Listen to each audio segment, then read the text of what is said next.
kasi it's completely different. Kasi nung sa English only medyo galaw-gaw, makulit, maharot, maingay. Ito naman po yung stiff naman siya, tahimik lang.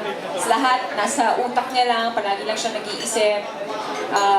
Kabaliktaran siya nung character ko nung una. Mas subdued yung Opo. Mas serious.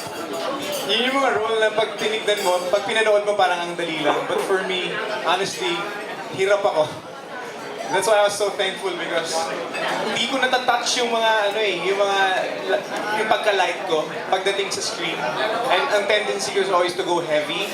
Dahil syempre drama, laging ganyan, di ba? So yung side ko na yon was, si Direk helped me bring it out. Parang dilabas niya talaga na, teka lang, relax lang natin yung deliveries, ganyan. Medyo mahirap sa akin magpaka-bitter. Tsaka maging, hindi maniwala sa forever. Parang gano'n. Pero yun yung character niya. So it's, yung character malapit sa akin as a person being, okay, happy boy, light, makulit, ganyan. But yung core niya as a character, iba baliktad. So I found it difficult, but then sa gitna nung film, okay na. Relax na ako. last question. It's not the first time naman na nag-light ka, di ba? It's not the first time that you did a film like this. Last time was with Christine pa. Hindi, but then we did, aba nakakabasa na pala ako. Parang high school chuchu naman. But yung love story, Christine Hermosa days pa namin yun, yung mga ganun. Tsaka pero kahit doon, pinapangalangal kami doon.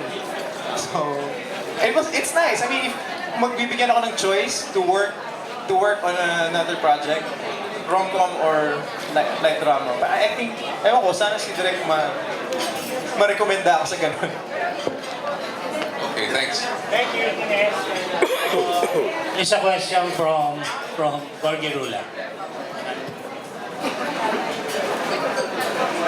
Hi, good afternoon. Direk,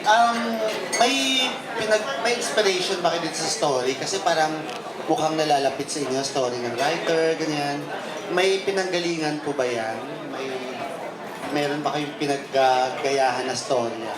O nanggaling sa tunay na kwento? Totoong kwento? Nag-start po kasi yung story, parang post kami nito net, tapos may susulat yung script nun.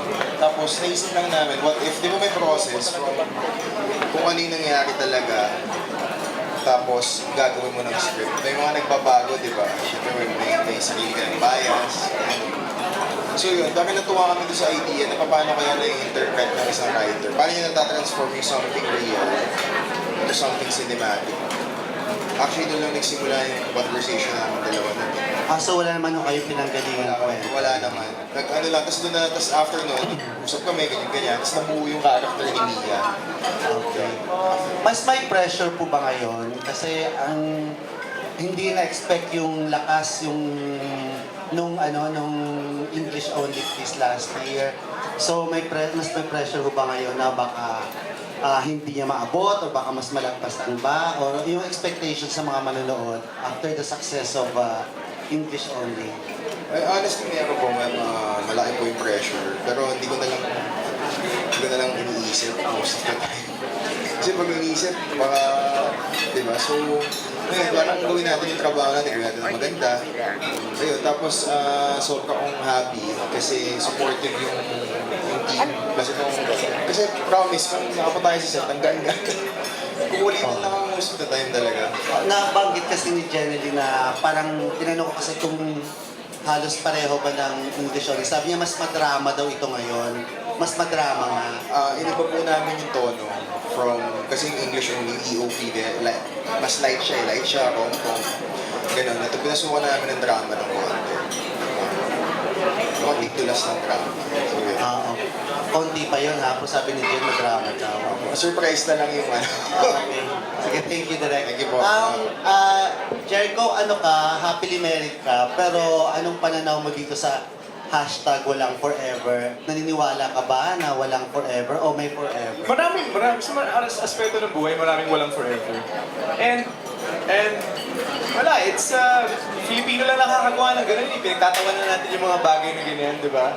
So, para sa akin, may mga